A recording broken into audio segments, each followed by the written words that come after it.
Okay, YouTubers, I've made some changes. Well, I added this. I installed that tube here, and I've moved the back wheel back even farther. It was up here. I took them off, flipped them over, put them down here. I need to move the rear wheel back a few more inches. So this is what I got so far. I had this originally right here, and it just made the bike too short. So instead of stretching the frame, I moved the rear wheel back. So I'm still just kind of playing with it as I go. So and then I made those gussets for support. I have that bar there I put in. I made and I put in. So let me see if I get a farther angle of how the frame's turning out.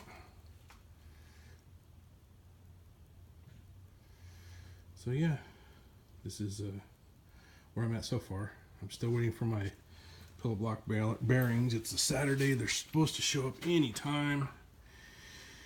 As soon as I get that, I'll get the bearings installed, get the jack shaft put in, and get my chains run. I'm going to have to run some type of an idler for here. That's fine. No big deal. I think I have an idea for that. Yeah. She's coming along. Just having a good time building it.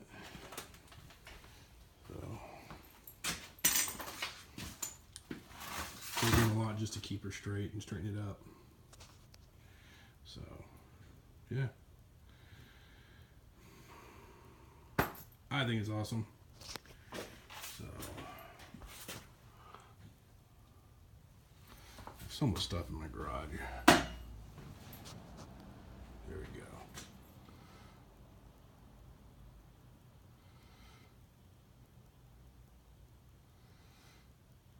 Yep, I love it.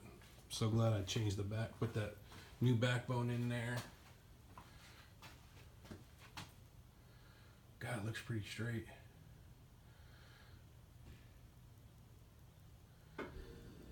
Except for that seat back. Yeah, I'm not going to cut it and straighten it out a little bit. So I'm pretty sure I'll build another one after this, and I'll make that one even straighter and better. So yep, this is what I got so far.